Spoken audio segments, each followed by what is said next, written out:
In a decaying Maine shipyard, a broke single mother inherited a rusted submarine from the father who abandoned her. Sarah Caldwell needed scrap money for her daughter's medical bills. Instead, she discovered classified Cold War technology worth $185 million, a secret that military contractors and government agencies had been hunting for decades. What began as desperation became a fight for survival as Sarah transformed from exhausted waitress to whistleblower, facing impossible choices between her family's safety and exposing a conspiracy that could change naval warfare forever. The certified letter arrived on a Tuesday, wedged between a final notice from the electric company and Emma's latest hospital bill. Sarah Caldwell stared at the elegant letterhead, Pemberton Associates, estate law, and felt her stomach tighten. Nobody sent certified letters with good news. Before we jump back in, tell us where you're tuning in from. And if this story touches you, make sure you're subscribed, because tomorrow, I've saved something extra special for you. She tore it open standing in the apartment hallway, still wearing her diner uniform, the smell of coffee and bacon grease clinging to her clothes. The words swam before her exhausted eyes. Inheritance, deceased, James Caldwell. Her father's name, 26 years. 26 years since he'd walked out, and now he had the audacity to die and leave her something. A submarine. Sarah read the sentence 3 times, certain she'd misunderstood. But no, there it was in precise legal language. One Cold War-era submarine, currently docked at Hendricks Shipyard in coastal Maine, now belonged to her. The letter included a key, an address, and absolutely no explanation. She crumpled the paper in her fist, fury rising hot and sudden. Even in death, Jimmy Caldwell was a burden. The memory surfaced unbidden. 12 years old, watching from the living room window as her father loaded a single duffel bag into his truck. He'd crouched down, met her eyes through the glass, mouthed words she'd spent years trying to forget. "I'll explain someday." Someday never came. Sarah's phone buzzed. The school nurse. Emma had another episode during recess, needed her inhaler, was asking for her mother. The 3rd time this month. "I'm coming," Sarah said, already moving toward the stairs. The letter went into her purse, joining the pile of problems she couldn't afford to solve. 3 days later, Sarah stood at the edge of Hendricks Shipyard, staring at the thing her father had left her. The submarine rose from the water like a surfacing corpse, rust-streaked metal, peeling paint, barnacles clinging to its hull. The October wind cut through her thin jacket, carrying the salt smell of the Atlantic. Worthless.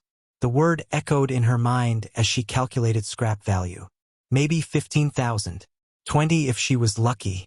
Emma's new medication cost $800 a month. The insurance company had denied coverage twice. "You must be Sarah." She turned. An old man emerged from a corrugated metal shed, his weathered face creased with lines that suggested he'd spent more years squinting against ocean wind than smiling. 70, maybe older, with the kind of solid build that came from a lifetime of physical work. "Roy Hendricks," he said, extending a calloused hand. "Your father and I were friends." Sarah didn't take it. "My father didn't have friends. He had people he abandoned." Something flickered in Roy's eyes, not surprise, but recognition, like he'd been expecting this exact response. "Fair enough." He lowered his hand. "You here to look at the boat?" "I'm here to see what I can get for scrap metal." Roy's jaw tightened, but he nodded toward the dock. "She's been here 23 years, paid up through next month. After that, docking fees are your problem." More money she didn't have. Sarah forced herself to walk closer, her practical mind already cataloging. Steel hull, copper wiring probably, maybe some salvageable equipment. The submarine looked ancient, a relic from a war that ended before she was born. What was he doing with a submarine? The question escaped before she could stop it. "That's complicated." Roy pulled out a pack of cigarettes, then seemed to think better of it and tucked them back. Jimmy was Navy, engineer, brilliant man. Brilliant enough to walk out on his family. Brilliant enough to know when walking out was the only way to keep them safe. Sarah's head snapped up. What's that supposed to mean? But Roy was already turning back toward his shed. Look around all you want. I'd suggest going inside before you make any decisions, but that's your call." He paused at the door. "Your father loved you, Sarah. Whatever else you think about him, that was true." The door closed behind him, leaving Sarah alone with the rusted submarine and an anger that felt like swallowing glass. She brought Marcus the following Saturday. Her son had been silent during the drive up the coast, his face turned to the window, watching the pine forests blur past. At 16, he'd perfected the art of being physically present while emotionally absent, a skill he'd learned after his own father left. Different circumstances. Same wound. "This is it?" Marcus asked as they pulled into the shipyard. "This is it." He climbed out, his lanky frame unfolding from the passenger seat. For a moment, Sarah saw her father in him, the same sharp intelligence in his eyes, the same way he tilted his head when analyzing something. The resemblance made her chest ache. Marcus approached the submarine with the careful attention he gave to broken engines at the auto shop where he worked part-time. His fingers traced the hull seams, examined the conning tower's hatch. "This is a Tench class," he said quietly. "Diesel-electric. Built in the mid-1940s, probably saw service in the Pacific before being decommissioned." Sarah blinked. "How do you know that?" He didn't answer immediately. When he finally turned to her, guilt shadowed his expression. "I looked him up. Grandpa. Found some old Navy records online. Articles about Cold War submarine programs. Marcus, I know you don't want to talk about him, but he was my grandfather and I wanted to know." The defensiveness in his voice reminded her how young he still was, despite his maturity. The record said he was a naval engineer, worked on propulsion systems. Sarah felt betrayed, though she couldn't articulate why. She'd spent years trying to erase Jimmy Caldwell from their lives, and here was her son, secretly piecing together the man's history. "It doesn't matter what he did in the Navy," she said. "What matters is he left." "Yeah." Marcus's voice went flat. "That seems to be a family tradition." The words landed like a slap. Sarah wanted to argue, to explain that her ex-husband leaving had nothing to do with her father, that the patterns weren't connected. But standing in this decaying shipyard, staring at this impossible inheritance, she couldn't find the energy to lie. Roy emerged from his shed, carrying a toolbox. "You planning to go inside? Can we?" Marcus asked before Sarah could respond. "It's yours now. Or your mother's, technically." Roy set down the toolbox. "I come with you, but my knees aren't what they used to be. Hatch is unlocked. Watch your step. Some of the flooring's corroded." Marcus was already moving toward the ladder. Sarah grabbed his arm. "We're here to assess salvage value," she said firmly. "That's all." But even as she spoke, she saw the excitement in her son's eyes. The same light that appeared when he solved a complex mechanical problem, when MIT brochures arrived in the mail that they both knew they couldn't afford. "There might be copper wiring," Marcus said, his tone carefully practical. "Old electronics. Stuff worth more than the hull itself. We should check before we commit to a price." It was a reasonable argument. Smart even. Sarah looked at the submarine, at her son, at Roy watching them with that knowing expression that suggested he understood far more than he was saying. "One look," she conceded. "Then we get quotes from scrap yards." Marcus's grin was brief but genuine, the first she'd seen in weeks. As he climbed the ladder to the conning tower, Sarah felt the weight of the letter in her purse. The bills stacked on her kitchen table, Emma's labored breathing during her last asthma attack. This submarine was scrap metal and nothing more. A final, useless gesture from a man who'd never cared enough to stay. But watching Marcus disappear into the hatch, she couldn't shake the feeling that she was about to discover her father had left her something far more complicated than rust and regret. Roy stood beside her, his weathered face unreadable. "Your father trusted you'd know what to do," he said quietly. "With what? A worthless submarine?" He didn't answer, just lit that cigarette he'd been holding back earlier, the smoke drifting out over the gray Atlantic water. Inside the submarine, Marcus called out, his voice echoing through metal corridors. young and eager and completely unaware of what they were about to find. Marcus's hand gripped the rusted ladder as he descended into the submarine's belly, Sarah following reluctantly behind. The hatch opened into darkness that smelled of salt, oil, and decades of decay. Marcus clicked on his phone's flashlight, the beam cutting through the gloom to reveal a narrow corridor lined with corroded pipes and peeling insulation. "Watch the floor," he called up, his voice echoing strangely in the confined space. "Some of these plates are loose." Sarah's feet found the deck, and immediately she understood what Roy had meant about corrosion. The metal groaned under her weight, and water pooled in the low spots. This wasn't just old, it was dangerous. They shouldn't be here. But Marcus was already moving forward, his flashlight sweeping across control panels thick with grime, gauges with cracked faces, wheels and valves frozen by rust. He moved with surprising confidence through the claustrophobic passage, one hand trailing along the bulkhead. "This is the forward torpedo room," he said, pausing in a chamber dominated by 4 massive tubes. "These would have held Mark 14 torpedoes during the war. See those loading mechanisms? Completely mechanical. No computers, no electronics, just engineering." Sarah heard the awe in his voice, saw how his shoulders had straightened, how the usual teenage slouch had disappeared. This was the son she remembered from years ago, before his father left, before financial pressure had dimmed that spark of curiosity. "Marcus, we're looking for salvage," she reminded him. "Copper, brass, anything worth selling. Right?" "Yeah."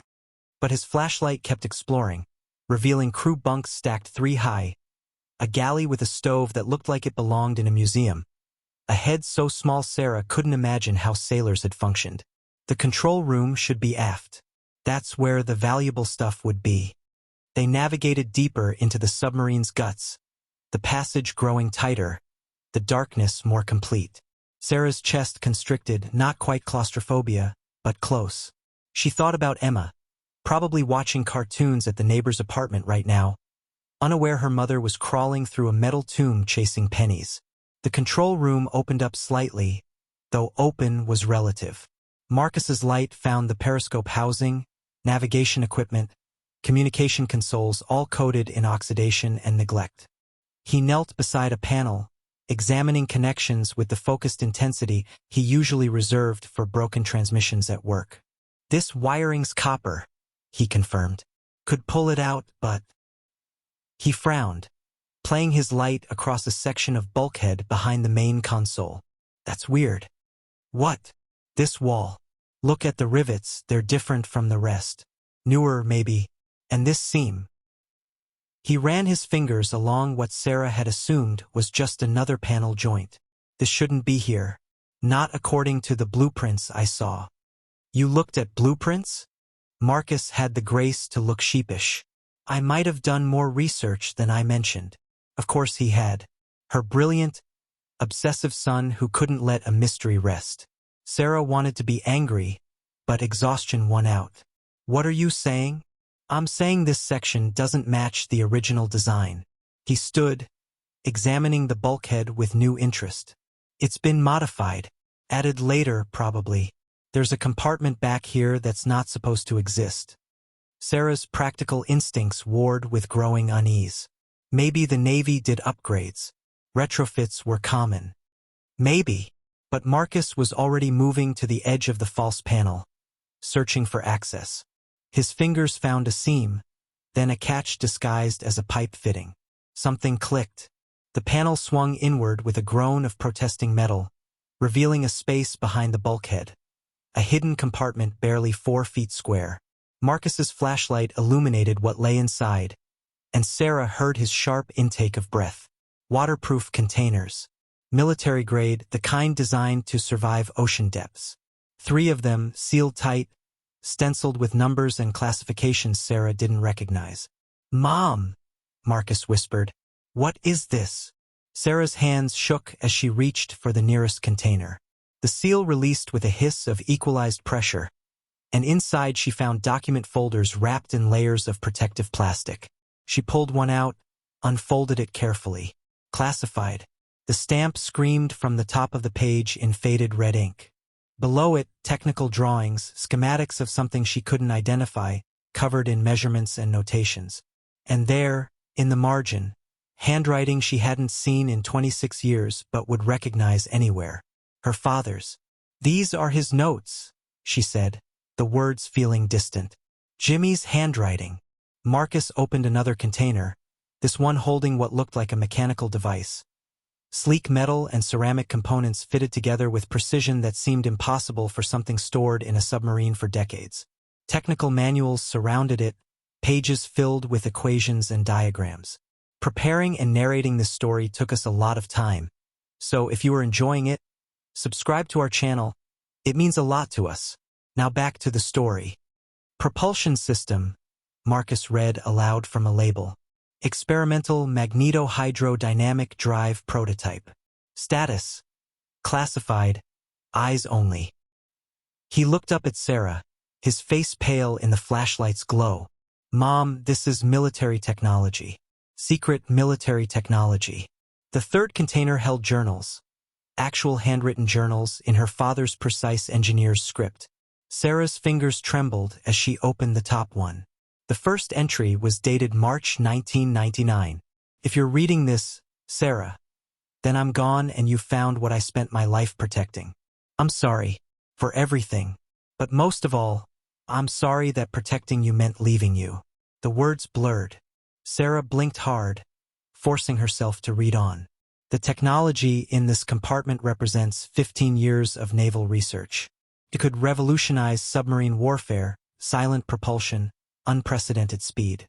In the right hands, it could ensure peace through deterrence. In the wrong hands, my superiors made a choice. They chose the wrong hands. They chose profit. I couldn't let that happen." Marcus was reading over her shoulder now, his breathing quick and shallow. "He stole this. Grandpa stole classified military technology. To protect it?" Sarah said, though she wasn't sure why she was defending a man she'd hated for 2 decades. A sound from above, footsteps on the deck. Both of them froze. Through the open hatch, Roy's gruff voice drifted down. "You two finding what you need?" Sarah scrambled to close the containers, her mind racing. Marcus helped, his movements mechanical, still processing what they'd discovered. They shoved the compartment panel back into place just as Roy's weathered face appeared at the top of the ladder. "All done exploring?" he asked, his expression unreadable in the dim light. "Yeah," Sarah managed. "Just looking around." Roy's eyes lingered on her face, and she had the uncomfortable feeling he knew exactly what they'd found. "Your father," he said slowly, "was a good man who made hard choices. I hope you remember that when the time comes." "When what time comes?" But Roy was already pulling back from the hatch. "Best get going. Weather's turning. Storm coming in off the Atlantic." Sarah climbed the ladder on shaking legs, Marcus close behind. When they emerged into the gray afternoon, she scanned the shipyard nervously. Everything looked the same rusted equipment, the same weathered buildings. But across the street, parked where there'd been empty curb before, sat a dark sedan with tinted windows. "Marcus," she said quietly, "don't look now, but there's a car. I see it." His voice was tight. "Mom, what did we just find?" Sarah clutched her purse, acutely aware of the sealed letter still inside, the one addressed to her that she'd been too afraid to open. Her father's final message, waiting alongside medical bills and overdue notices. "I don't know," she lied, because she did know, somewhere deep in her gut where maternal instinct lived alongside survival reflex. They'd found something people had been searching for, something worth killing for. The sedan's engine started, a low purr that carried across the shipyard. "We need to go," Sarah said. "Now." As they drove away, Sarah watched the sedan in her rearview mirror. It didn't follow, not obviously. But she knew, with the same certainty she'd known her father was never coming back, that this was just the beginning. Whatever Jimmy Caldwell had died protecting, it was hers now. And so were the consequences. Sarah's hands trembled as she unfolded her father's letter at the kitchen table. Marcus sat across from her, The classified documents spread between them like evidence at a crime scene. Emma was asleep in the next room, her breathing raspy even with the nebulizer running, a sound that had become the soundtrack to Sarah's anxiety. The letter was dated 3 months ago. Written, she realized with a chill, just weeks before her father died. Dear Sarah, I know you have every reason to hate me. I walked out when you were 12 and I never came back. I never called, never wrote, never explained. For that, I'm more sorry than these words can express. But I need you to understand. Leaving wasn't abandonment. It was protection. Sarah's vision blurred. She forced herself to keep reading. In 1999, I was lead engineer on a classified Navy project, a revolutionary propulsion system using magneto-hydrodynamic principles. It would make submarines virtually silent, twice as fast, undetectable by current sonar technology. A game-changer for naval warfare. I discovered my superiors, men I trusted, had made arrangements to sell the technology. Not to our allies, to the highest bidder. Foreign powers, private contractors, anyone with enough money. I couldn't let that happen. So I stole the prototype, faked its destruction at sea, and disappeared. I took a new name, a new life. I watched you from a distance, Sarah. Every school play, every graduation. I was there in the back where you wouldn't see me. Sarah's throat constricted. Marcus reached across the table, his hand covering hers. I stayed away because they were looking for me. For years they searched. If they'd known I had a daughter, a family, you would have become leverage. So I erased myself from your life to keep you safe. Now I'm dying. Heart disease, the doctors say. Ironic that after everything, it's just my body giving out. I'm leaving you the submarine because you're stronger than you know. You'll understand a mother's sacrifice better than I ever could. The technology is worth $185 million minimum. But more than that, it represents a choice. Principle over profit, safety over greed. I made my choice. Now you'll have to make yours. Whatever you decide, know this. I loved you every day I was gone. I'm sorry I couldn't tell you that while I was alive. Your father, James Caldwell. Sarah set the letter down, her chest tight with emotions she couldn't name. Grief, anger, vindication, terror. He was protecting us, Marcus said quietly. All these years. He was a coward who made decisions without asking what we wanted. Sarah's voice cracked. He decided our life for us. Like you're doing with Emma. Marcus's words were soft but sharp. Working yourself to death, never asking for help? Sarah looked up, stung. That's different. Is it? Before she could answer, Emma appeared in the doorway, her favorite stuffed dolphin clutched to her chest. Mommy, why are you crying? Sarah wiped her eyes quickly. I'm fine, baby. Just tired. What are you doing up? Couldn't sleep. Emma patted over, climbing into Sarah's lap despite being 9 and almost too big for it. Are those Grandpa's papers? How do you know about? Marcus told me. About the submarine. Emma picked up one of the technical drawings, studying it with surprising focus. This is a propulsion system, like jet engines but for underwater. Sarah exchanged a glance with Marcus. Her daughter, who struggled in most subjects due to missed school, had an uncanny ability to understand mechanical concepts. You like submarines, don't you? Sarah said. Emma nodded against her shoulder. They're like whales. They belong in the deep places. The simple poetry of it made Sarah's heart ache. Here was her daughter, who could barely breathe sometimes, fascinated by vessels that moved through pressure and darkness, looking for belonging in the deep places. A knock at the door shattered the moment. Sarah's body went rigid. It was nearly 10 o'clock. Nobody visited at 10 o'clock unless something was wrong. Stay here, she told Emma, settling her daughter in the chair. To Marcus, watch your sister. Through the peephole, she saw a man in civilian clothes, jeans, a simple button-down. Mid-40s, clean-cut, with the posture of someone who'd spent years in uniform. The dark sedan from the shipyard was parked at the curb. Sarah's hand found her phone in her pocket, finger hovering over 911. She opened the door with the chain still attached. Can I help you? Miss Caldwell? I'm David Reeves. He held up identification, military credentials, naval intelligence. I was a friend of your father's. I heard about his passing. I wanted to pay my respects. At 10 o'clock at night? Reeves had the decency to look uncomfortable. I apologize for the hour. I was in the area and saw your lights on. I thought, may I come in? Just for a moment.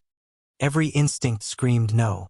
But Sarah found herself opening the door, keeping her body blocking the entrance to where her children waited. Reeves stepped into the small entryway, his eyes sweeping the apartment with practiced efficiency. Taking inventory, Sarah realized. Assessing. Your father was a brilliant engineer, Reeves said. One of the best I ever worked with. You worked together? In the 90s, on several classified projects. His gaze settled on her face, measuring. I understand you've inherited some of his property. A submarine, docked at Hendrick's shipyard. Sarah's pulse quickened. That's right. I'm planning to scrap it. Sell it for parts.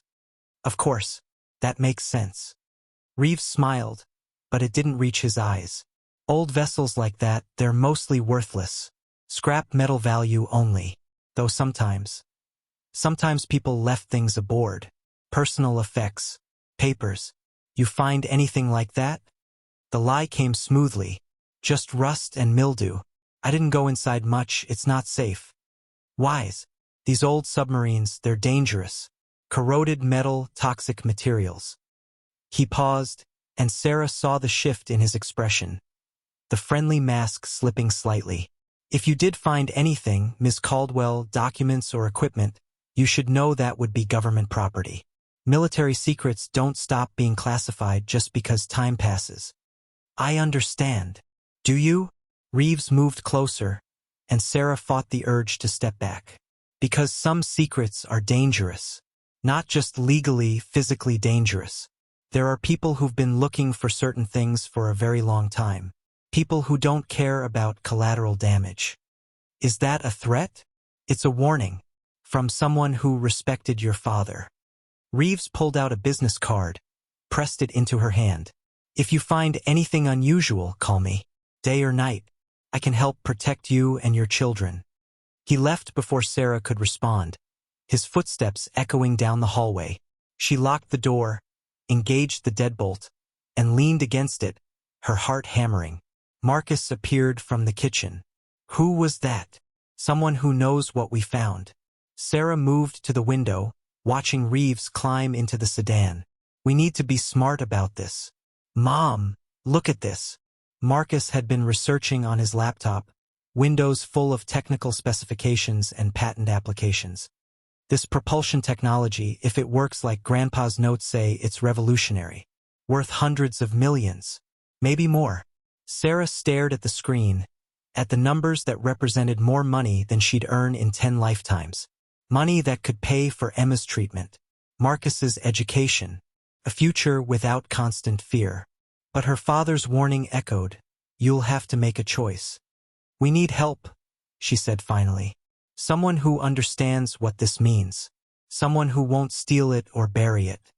Marcus pulled up another window, a news article from 3 years ago. What about her? The headline read, Journalist loses career after defense contractor exposé buried. Below it, a photo of a woman with sharp eyes and a determined expression. Teresa Nguyen. She tried to expose corruption in military contracts, Marcus explained. Got shut down hard. Lost her job at a major newspaper. But she's still freelancing, still digging. Sarah studied the photo, seeing something she recognized. The look of someone who'd been beaten down but refused to stay down. Find her contact information, Sarah said. We reach out tomorrow. That night, Sarah barely slept. She kept checking the window, watching for the sedan to return. Around 3 a.m., she noticed it. A small black device attached to the underside of her apartment's mail slot. Surveillance equipment. They were being watched, listened to, studied.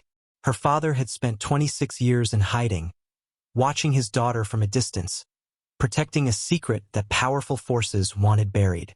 Now that secret was hers, and the watching had begun again. Sarah thought about Jimmy's letter, about the choice he'd made to leave everything he loved. In the next room, Emma coughed, a wet, rattling sound that meant her asthma was worsening. In 6 days, Sarah needed $800 for medication. In 2 weeks, rent was due. The electricity company had sent its final notice. She had a choice: sell the technology, take the money, save her family, or expose the conspiracy, honor her father's sacrifice, and risk everything. Sarah pulled out her phone, searching for Teresa Nguyen's contact information. Her father had chosen protection over presence, sacrifice over comfort. She'd spent her whole life hating him for it. Now, holding the same impossible choice, she finally understood, and hated it even more. The diner was 3 towns over, deliberately chosen for anonymity. Sarah arrived 20 minutes early, taking a booth with a view of the parking lot. Marcus had set up the encrypted email contact, and Teresa Nguyen had responded within hours. Her message had been terse: Blue Ridge Diner, Tuesday, 2 p.m. Come alone. Sarah wasn't alone. Marcus sat in his car 2 blocks away, phone ready to call 911 if she didn't check in every 15 minutes. Emma was at school, unaware her mother was about to trust a stranger with secrets that had already gotten people killed. Teresa Nguyen walked in at exactly 2 o'clock. She was smaller than her photo suggested, maybe 5'3", with dark hair pulled back in a practical ponytail. Her eyes swept the diner with the same assessing quality Sarah had seen in Commander Reeves, the look of someone trained to notice everything. She slid into the booth without preamble. "You're Sarah Caldwell. How did you know what I looked like?" "I do my research." Teresa ordered coffee when the waitress appeared, waited until they were alone again. "Your email mentioned Cold War technology and a conspiracy. I get a dozen messages like that every week. 90% are conspiracy theorists. 9% are scams. But your encryption protocol was military grade, and your father's name appeared in documents I've been chasing for 3 years. Sarah's pulse quickened. "What documents?" "Files related to Trident Systems, a defense contractor that's been acquiring classified naval technology through questionable means since the late 90s. Teresa leaned forward. "Your father, James Caldwell. His name came up in connection with a missing propulsion system. Technology that was reported lost at sea in 1999. What if I told you it wasn't lost?" Teresa's expression didn't change, but Sarah saw her hands tighten around her coffee cup. "Then I'd say you're sitting on something that powerful people have been hunting for 15 years. People who destroyed my career when I got too close. Tell me about Trident Systems. Defense contractor worth $8 billion. CEO is Victor Chun, charismatic, ruthless, politically connected. 3 years ago, I was investigating fraud in military procurement contracts.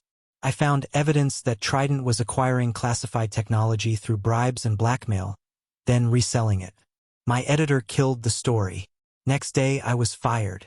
The newspaper claimed budget cuts, but we both know why." Sarah studied the woman across from her, seeing the anger beneath the professional exterior. Teresa had lost everything chasing the truth. Either she was the perfect ally, or she was desperate enough to betray Sarah for redemption. "I need to show you something," Sarah said. "But not here." Roy's shipyard provided neutral ground. Sarah had called ahead, and the old veteran had agreed without questions. He met them at the gate, his weathered face inscrutable as Teresa introduced herself. "Jimmy mentioned you once," Roy said quietly. "Said you were one of the good ones. Wouldn't stay bought." "You knew James Caldwell?" 23 years. Helped him hide that submarine." Roy gestured toward the dock. "Helped him stay hidden too. Man had his reasons." Inside the submarine, Sarah showed Teresa everything. The hidden compartment, the classified documents, the prototype propulsion system, her father's journals. Teresa photographed it all with hands that trembled slightly, professional excitement barely contained. "This is it," she breathed. "This is what Chen's been looking for. A magneto-hydrodynamic drive that actually works." She read Jimmy's technical notes, her expression shifting from amazement to horror. "Your father documented the entire conspiracy. Names, dates, money transfers. This could bring down Trident systems completely. And put my family in danger, Sarah said. Teresa looked up, and for the first time, Sarah saw genuine compassion in her eyes. Yeah, it absolutely will. Chun doesn't forgive threats to his empire. If he knows you have this. He already knows something. A naval intelligence officer visited me last night. Commander David Reeves. Said my father's secrets were dangerous. Reeves. Teresa's jaw tightened. He was part of the original project team, listed in the files as one of the officers who declared the technology lost. Either he's covering his involvement or he's one of the good guys, Roy interrupted. He'd been listening from the hatchway. David Reeves worked with Jimmy. They disagreed about methods, but the man's not corrupt. Just believes the technology's too dangerous to exist. Sarah felt the pieces shifting, the simple narrative of good versus evil fragmenting into something more complex. So Reeves wants to destroy it, Chun wants to steal it, and we're caught in the middle. Not we, Teresa said firmly. You. This is your inheritance, your choice. I can help expose the conspiracy, but that makes you a target. If you want to walk away, sell it to Chun, take the money, I wouldn't blame you. Sarah thought of Emma's medication, Marcus's MIT dreams, the bills crushing her slowly. She thought of her father, watching from a distance for 26 years, choosing protection over presence. If I sell to Chun, he'll weaponize it. If I give it to the government, they'll bury it again. If I destroy it, my father died for nothing. There's a fourth option, Teresa said. We expose everything. The technology, the conspiracy, your father's sacrifice. Make it public so nobody can bury it. Chun loses his prize, the corrupt officials face justice, and maybe, just maybe, the technology ends up in the right hands. And my family? I won't lie to you. It'll be dangerous. But staying silent is dangerous too. Chun won't stop looking. Reeves won't stop watching. You're already in this fight whether you want to be or not. Roy's phone buzzed. He glanced at it, his expression darkening. We've got company. Black SUV just pulled up outside. Through the submarine's periscope, Sarah watched 3 men in suits emerge from the vehicle. Professional. Armed, probably. Not government, their movements were too aggressive, too proprietary. Chen's people, Teresa confirmed, looking over Sarah's shoulder. Sarah's phone rang. Unknown number. She answered, her hand steady despite the fear. Ms. Caldwell. Victor Chen's voice was smooth, almost friendly. I believe we should talk, face to face, about your father's legacy and your daughter's future. The threat was unmistakable. Sarah looked at Marcus's number in her recent calls, thought of Emma at school, vulnerable and unprotected. I'm listening, she said, and knew in that moment that her choice had already been made. Victor Chun arrived at the shipyard 30 minutes later, stepping from the black SUV like he owned the waterfront. He was younger than Sarah expected. Mid-40s, impeccably dressed in a charcoal suit that probably cost more than her monthly rent. His smile was disarming, warm, even the kind that made you want to trust him before your brain caught up. 2 bodyguards flanked him, professional and silent. Roy stood at the shipyard entrance, arms crossed, looking like he wanted to throw all of them into the Atlantic. Ms. Caldwell. Chun extended his hand. Sarah didn't take it. His smile never wavered. I understand. Trust must be earned. May we speak privately? Anything you say to her, you say to all of us, Teresa said, her phone out and recording. Chun glanced at the phone, amused rather than concerned. The journalist, Teresa Nguyen. I followed your work. That piece on procurement fraud was quite compelling. Shame it never saw print. You made sure of that. I made sure of nothing. I simply protected my company's reputation from baseless accusations. Chun turned his attention back to Sarah. But I'm not here to relitigate the past. I'm here to discuss the future. Specifically, your family's future. Sarah felt Marcus tense beside her. You threatened my daughter. I did no such thing. Chen's tone carried wounded innocence. I simply observed that Emma, 9 years old, severe asthma, currently requiring Flovent and albuterol daily, represents a significant financial burden. $800 monthly for medications alone. That's unsustainable on a waitress's salary. The casual recitation of Emma's medical details made Sarah's skin crawl. How do you know?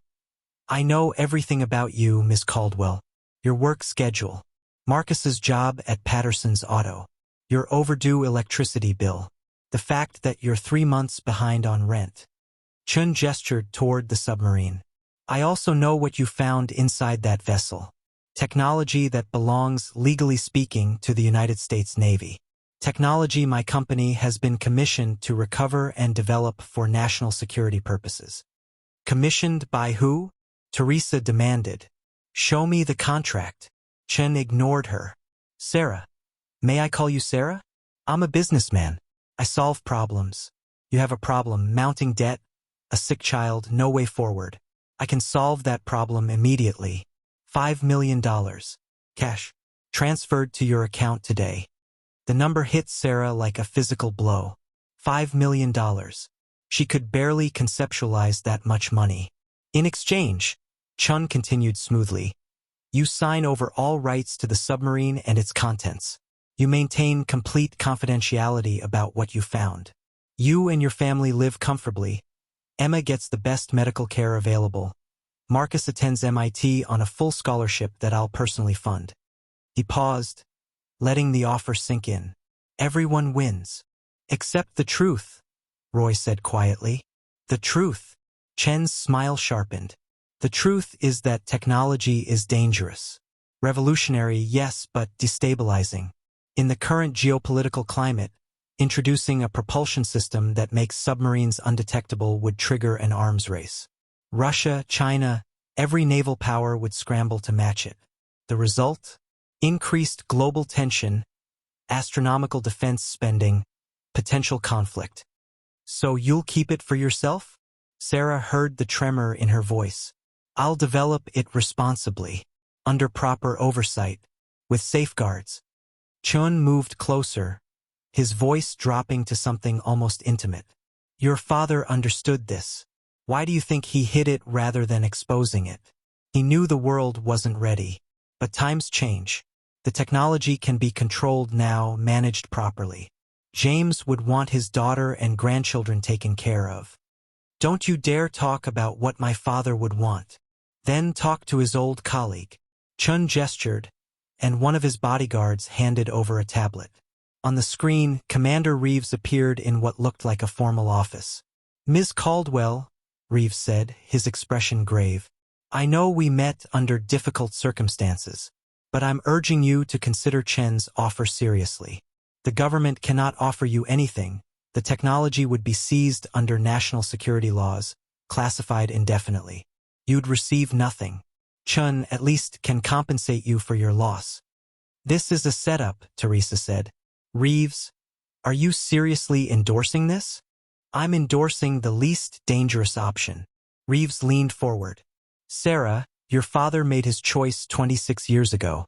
He chose to hide this technology because he believed it was too dangerous to release. I agreed with him then, and I agree now. The difference is, Chun has the resources to contain it, to prevent it from sparking an arms race. Sarah's mind reeled. You're working together? We're working toward the same goal, Chun corrected. Global stability, your family's security, a clean resolution to a decades-old problem. He held out a contract, pages already prepared. $5 million, Sarah. Sign now and this nightmare ends. Your daughter gets her medication. Your son gets his education. You get to sleep at night without wondering who's watching you. Marcus grabbed Sarah's arm. Mom, don't. This is wrong. Is it? Chen's voice was reasonable, almost kind. What's wrong about securing your family's future? About choosing their well-being over some abstract notion of truth? He leaned in. Because let me be clear about the alternative. If you refuse my offer, the government will seize this technology. You'll be investigated, possibly prosecuted for possession of classified materials. Your children will be questioned. Your apartment searched. And at the end of it all, you'll have nothing. No money. No technology. Just legal bills and traumatized children. Sarah's phone buzzed. A text from Emma's school. Emma had episode during recess. In nurse's office. Please call. Chun saw her face change. Is she all right? That's none of your concern. But it is. Because 48 hours from now, when you need to refill her prescription, will you have $800? What about next month? The month after? Chen's expression was sympathetic now, almost paternal. I'm not your enemy, Sarah. I'm your solution. Roy stepped forward, his weathered face hard. Get off my property. Of course. Chun pocketed the contract. But the offer stands for 48 hours. After that. He shrugged. Well, other people are interested in this technology. Less scrupulous people. I can't control what they might do. The threat hung in the air, barely veiled. Chun walked back to his SUV, his bodyguards following. Before climbing in, he turned back. Your father spent 26 years running, Sarah. Hiding. Watching his daughter grow up from a distance because he was too afraid to make the hard choice. Don't repeat his mistakes. Choose your family. Choose safety. I'll be waiting for your call. The SUV drove away, leaving silence in its wake. Sarah stood trembling, the text from Emma's school burning in her hand. $5 million. Emma's health. Marcus's future. Everything she'd sacrificed for. Everything she'd worked toward. Offered on a silver platter. All she had to do was betray her father's memory and bury the truth. Teresa touched her shoulder gently. Sarah. I need to call the school.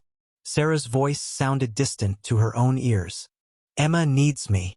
She walked away from the submarine, from the technology worth $185 million, from the choice that was tearing her apart.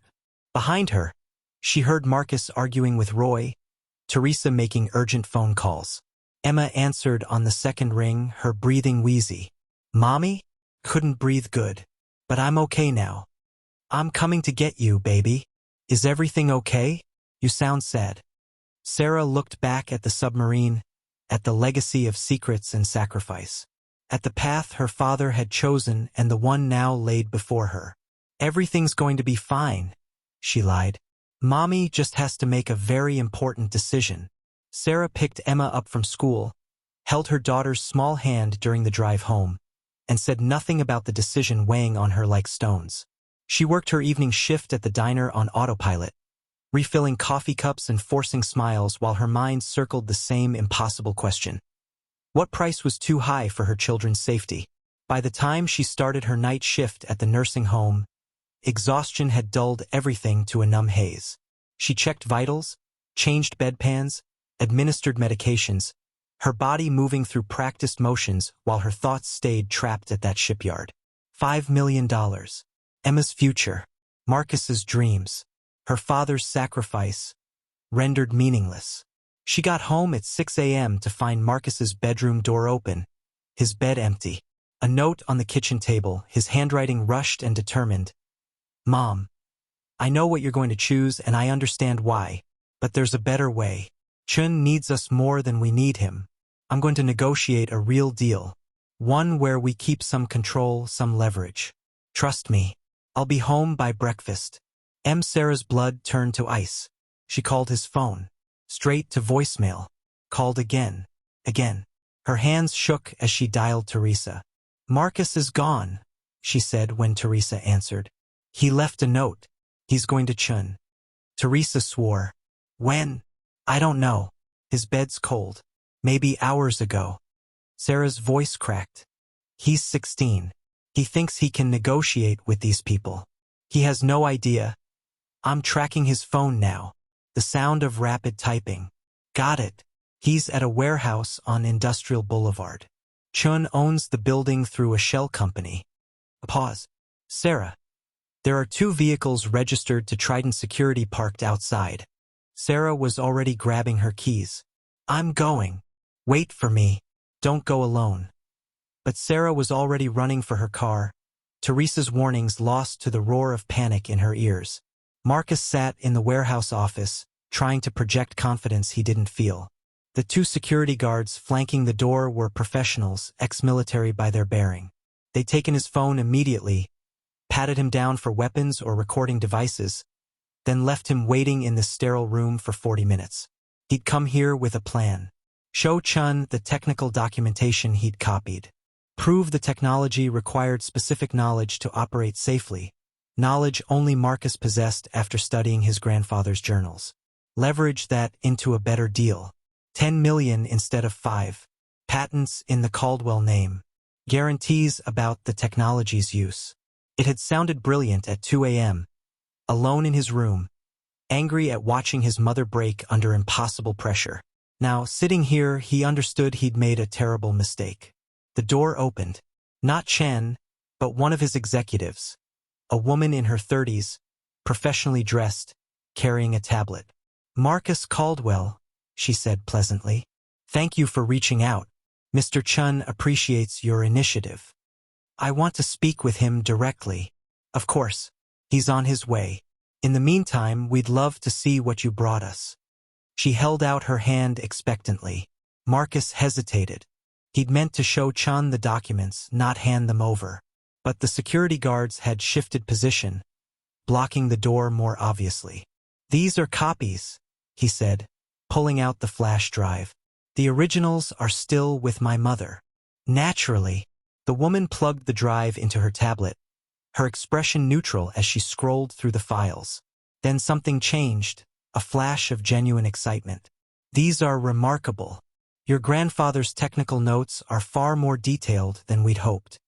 Which is why we deserve better terms," Marcus said, trying to sound authoritative. "The technology requires specific expertise. I've studied the propulsion system. I understand how it works. That's worth more than 5 million. The woman looked up, and Marcus saw something in her eyes that made his stomach drop. Pity, maybe, or amusement at a child playing at adult games. "You're very intelligent, Marcus. Your grandfather would be proud." She closed the tablet. "Unfortunately, you've misunderstood the situation. We don't need you to understand the technology. We have engineers for that. What we needed was confirmation that your mother actually possesses it. Thank you for providing that." The door opened again. More security guards, and this time Marcus recognized the danger. He stood, backing toward the window. "I want to leave. Soon," the woman said. "First, Mr. Chun would like to speak with your mother. You'll wait here until she arrives. Comfortable, safe, but unavailable. Leverage, I believe you called it." Marcus's phone, confiscated when he arrived, buzzed on the desk. The woman glanced at it. 17 missed calls from Sarah. "She's discovered you're gone." The woman smiled without warmth. "She'll be here within the hour. A mother's predictability is her greatest weakness." Sarah's phone rang as she sped toward the warehouse. Chen's number. "Ms. Caldwell." His voice was smooth, unconcerned. "I understand your son came to visit me this morning. Enterprising young man. Very intelligent. If you hurt him..." "Hurt him? Of course not. He's my guest. A little impulsive, perhaps, bringing me those technical files without authorization, but his heart was in the right place. He wanted to help his family." Sarah's vision blurred with rage and terror. "Let him go." "Absolutely. As soon as you deliver the prototype. This morning, Sarah. Bring the propulsion system to my warehouse and Marcus walks out free. You'll have your 5 million by noon. Everyone goes home happy. You're using my son as hostage. I'm providing motivation for a business transaction you should have accepted yesterday." Chen's tone hardened slightly. "You have until 8 a.m. That's 90 minutes. After that, I'll be forced to contact the authorities about a minor in possession of stolen classified materials. Marcus is brilliant, but he's still 16. Prosecution as an adult would destroy his future. No MIT, no engineering career. Just a federal prison cell." The line went dead. Sarah's hands clenched the steering wheel so hard her knuckles went white. She was 10 minutes from the warehouse, but she couldn't storm in alone. Chun had security, resources, the law on his side. She needed help. Sarah pulled over, dialing with shaking fingers. Roy answered on the first ring. "Marcus contacted Chun. He's being held at a warehouse." Chun wants the prototype in 90 minutes or he'll have my son arrested. Where's Teresa? On her way to me. Roy, I don't know what to do. I can't give Chun the technology, but I can't lose Marcus. You won't. Roy's voice was firm. But you're going to need someone with authority. Someone who can counter Chen's legal threats. Who? Reeves. Sarah's breath caught. He's working with Chun. No. He's tolerating Chun as the lesser evil. But threaten a kid? That crosses a line even Reeves won't accept. Roy paused. Your father trusted David once. Maybe it's time you did too. Sarah sat in her car, every instinct screaming against trusting the naval intelligence officer who'd threatened her just days ago. But she thought about her father's letter, about impossible choices and lesser evils. She dialed Reeves's number. He answered immediately. Ms. Caldwell, Chun has my son. He's threatening prosecution unless I hand over the technology. I need help. Silence. Then, text me the address. I'll be there in 20 minutes. Why would you help me? Because, Reeves said quietly, some lines shouldn't be crossed. Your father understood that. So do I. The call ended. Sarah sat in the pre-dawn darkness, watching the sky lighten over the industrial district where her son was being held hostage. She'd spent her whole life afraid, of abandonment, of poverty, of making the wrong choice. Her father had spent 26 years running from the same fears. But fear hadn't protected Jimmy Caldwell, and it wouldn't save Marcus. Sarah started her car, Teresa's headlights appearing in her rearview mirror. Somewhere ahead, Reeves was converging on the same point. The time for running was over. Now came the reckoning. The warehouse loomed in the industrial dawn, a concrete fortress surrounded by chain link and security cameras. Sarah parked 2 blocks away, her heart hammering against her ribs. Teresa pulled up beside her, followed moments later by Roy's battered pickup truck. Reeves arrived in an unmarked sedan, his expression grim. He traded his civilian clothes for what looked like tactical gear, dark clothing, Kevlar vest visible under his jacket. Chun has 4 security personnel inside, Reeves said without preamble. Former military contractors. They're armed but won't engage unless provoked. This is still a business transaction in Chen's mind, not a war. My son is inside, Sarah said. How do we get him out? I create a distraction. Official federal inspection, potential weapons violations. While Chen's people are dealing with me, you 3 extract Marcus through the loading dock. Reeves pulled out a tablet showing the warehouse layout. Teresa, you'll need to disable the camera covering this entrance. Roy, you still remember basic tactical movement? Roy's weathered face cracked into something almost like a smile. Korean War was a long time ago. But some things you don't forget. Mom! Teresa grabbed Sarah's arm. FBI just pulled up. 3 vehicles. Through the morning haze, Sarah saw Agent Lisa Thornton emerging from a black SUV, a tactical team behind her. Reeves swore under his breath. She must have been monitoring Chen. This complicates things. Thornton spotted them, her expression shifting from surprise to anger as she approached. Commander Reeves, Ms. Caldwell, want to explain why you're staging what looks like an unauthorized operation. Chen's holding a 16-year-old hostage, Sarah said. My son. Then let the FBI handle it. We have jurisdiction, proper warrants. You have bureaucracy, Reeves interrupted. By the time you process this through channels, Chun will have moved the boy and buried any evidence. Thornton's jaw tightened. You're asking me to ignore protocol. I'm asking you to prioritize a child's safety over paperwork. For a long moment, Thornton said nothing. Sarah saw the conflict playing across her face. Duty versus justice, rules versus results. The idealistic agent battling the by-the-book bureaucrat. 20 minutes, Thornton said finally. I'll delay my team for 20 minutes. After that, we're coming in with or without your cooperation. Inside the warehouse, Marcus heard the commotion, raised voices, the sound of vehicles outside. Through the office window, he saw security guards repositioning, speaking urgently into radios. The executive who'd taken his files returned, her professional demeanor cracking slightly. Your mother's here. With federal agents, apparently. She studied Marcus with something like respect. You come from a family of troublemakers. Let me go. Soon. Once Mr. Chun has what he wants. But Chen's voice came through her radio, tense and angry. We have FBI outside. Reeves is with them. Move the boy to the secondary location. Marcus didn't think. He grabbed the tablet from the desk and threw it at the window. Glass shattered, alarms shrieking. He ran for the door, but security caught him 3 steps out, hands iron-strong on his arms. Let him go. Sarah's voice, raw with maternal fury. She stood in the loading dock entrance, Teresa and Roy flanking her. Behind them, Reeves appeared with what looked like official federal credentials. This facility is under investigation for illegal weapons possession, Reeves announced with military authority. Everyone on the ground now. Chun emerged from an office, his smooth demeanor finally cracking. You're bluffing.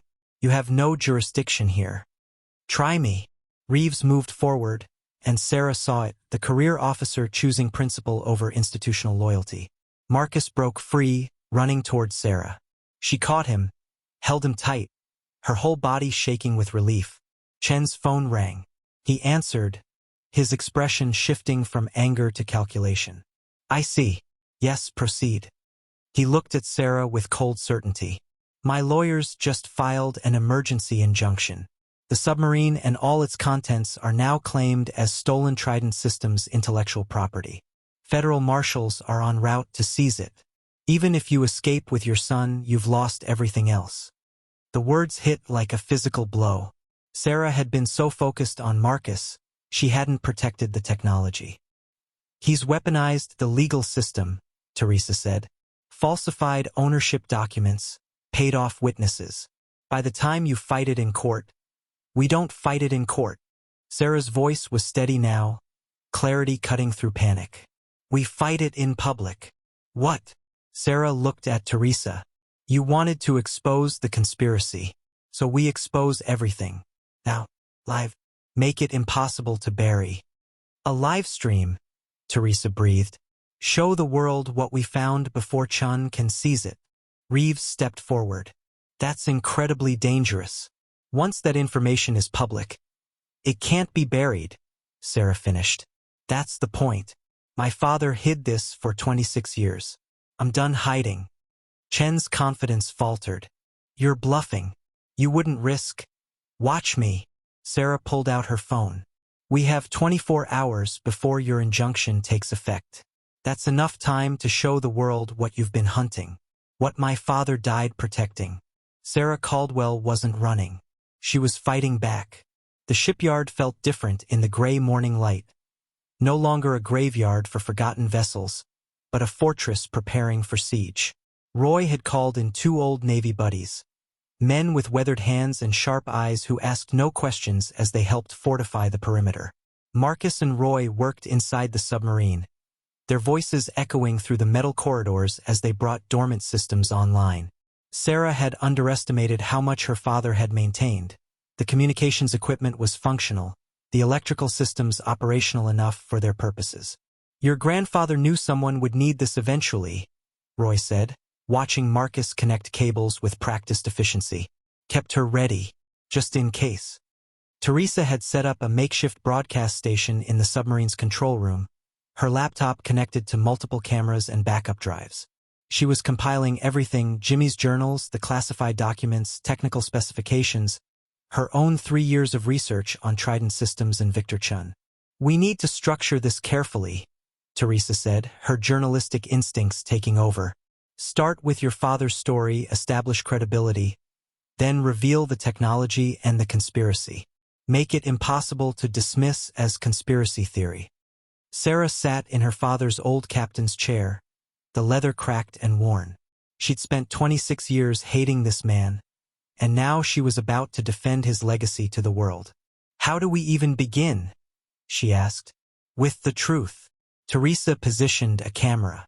Tell them who you are, why this matters. Let them see you're real, a mother fighting for her family, not some abstract whistleblower. Outside, Reeves was on his phone using his military contacts to buy them time.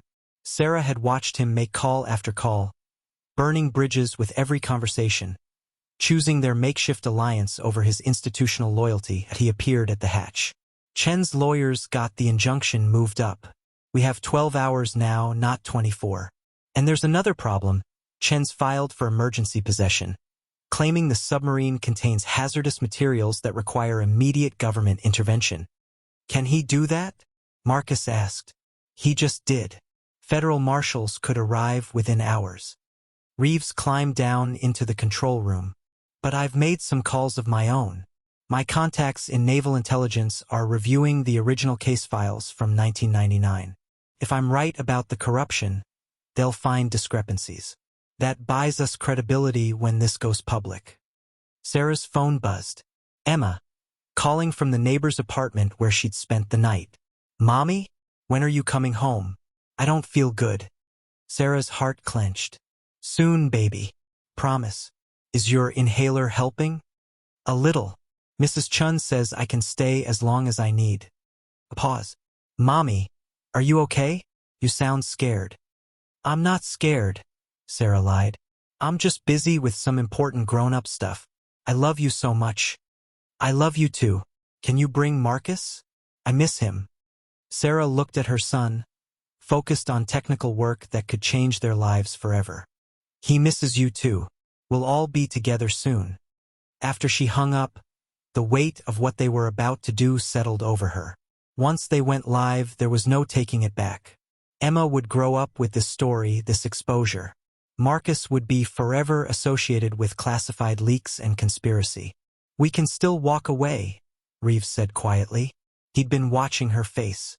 Give Chun the technology, take his money, disappear. I could facilitate new identities for you and the children. Witness protection, essentially.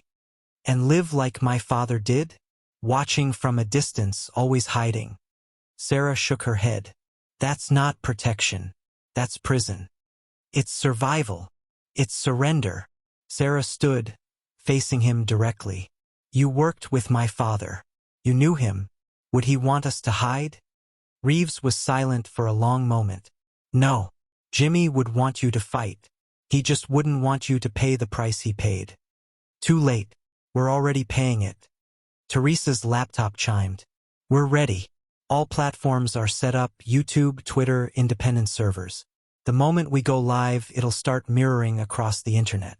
Chun can try to take it down, but copies will spread faster than he can contain them. Marcus finished the last connection, the submarine systems humming to life around them.